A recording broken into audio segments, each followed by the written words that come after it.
सिर्फ एक फैसले ने दुनिया को तबाही के मुहाने से वापस खींच लिया। क्या पश्चिम एशिया में महायुद्ध फिलहाल टल गया है? सवाल यही है।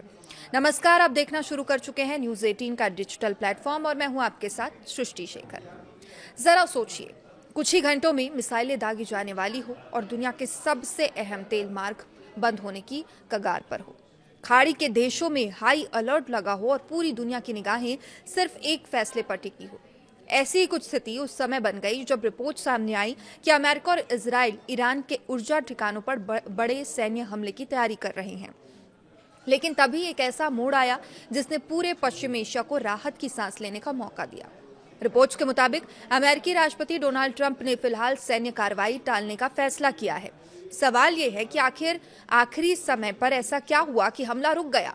क्या ईरान की कड़ी चेतावनी असर कर गई? क्या सऊदी अरब के पर्दे के पीछे बड़ी कूटनीतिक भूमिका निभाई? और सबसे बड़ा सवाल, क्या युद्ध सचमुच में टल गया या ये सिर्फ तूफान से पहले की शांति है? तो आइए इस कहानी को पूरे विस्तार से समझते हैं।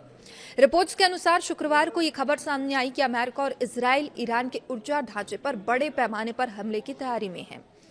हालात इतने गंभीर माने जा रहे थे कि अमेरिका ने अपने नागरिकों को पश्चिम एशिया के कभी भी वहां से निकलने के लिए तैयार रहने की सलाह दे दी। इसके जवाब में ईरान ने भी बेहद सख्त चेतावनी जारी की।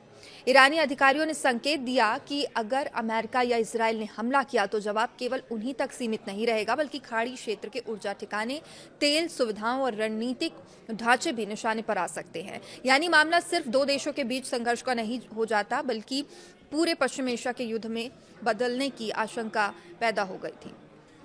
और इसी बीच सबसे ज्यादा चिंता सऊदी अरब में बढ़ने की बात सामने आई, क्योंकि यदि संघर्ष फैलता तो इसका सबसे बड़ा आर्थिक और सुरक्षा प्रभाव खाड़ी के देशों पर ही इसका असर पड़ता।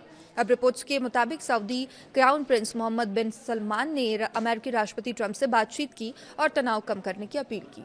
बताया जाता है कि उन्होंने संभावित सैन्य कार्रवाई को लेकर अपनी चिंता भी व्यक्त की और इसके बाद ट्रंप ने अपने social media platform truth social पर कहा कि अमेरिका कार्रवाई के लिए पूरी तरह तैनात था, लेकिन बातचीत और समाधान की संभावना को देखते हुए फिलहाल हमला रोकने पर फैसला किया गया है।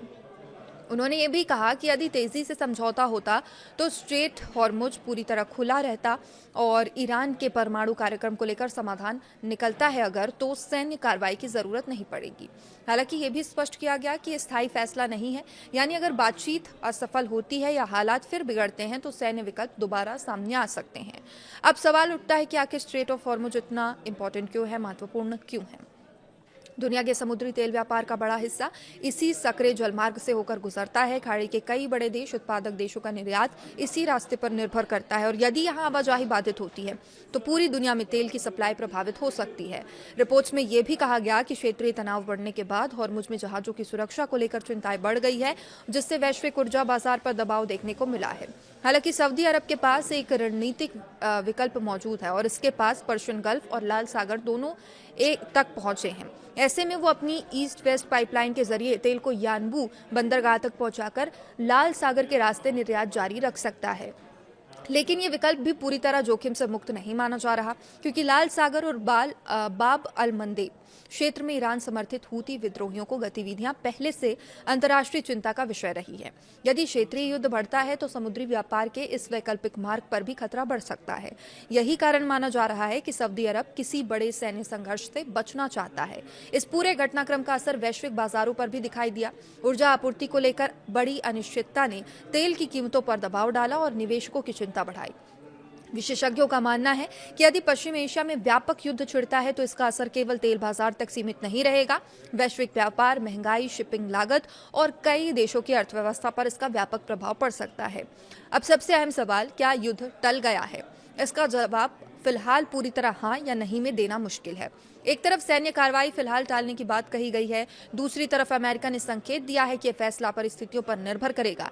यदि बातचीत आगे बढ़ती है तो तनाव कम हो सकता है, लेकिन यदि कूटनीतिक प्रयास विफल होते हैं या क्षेत्र में कोई नई घटना होती है तो हालात दोबारा गंभीर हो सकते हैं। यानी फिलहाल पश्चिम एशिया को राहत जरूर मिली है, लेकिन संकट पूरी तरह खत्म नहीं हुआ है। आने वाले दिनों में अमेरिका, ईरान, इजराइल और खाड़ी देशों की कूटनीतिक गतिविधियां तय करेंगी कि यह तनाव बातचीत से खत्म होगा या फिर दुनिया एक नए बड़े संघर्ष की ओर बढ़ेगी। अब आप बताइए, क्या आपको लगता है कि बातचीत से संकट टल जाएगा या पश्चिम एशिया में बड़ा टकराव अभी भी संभव है? अपनी राय कमेंट में जरूर रखिएगा और अपडेट के लिए देखते रहिए न्यूज़ 18। नमस्कार।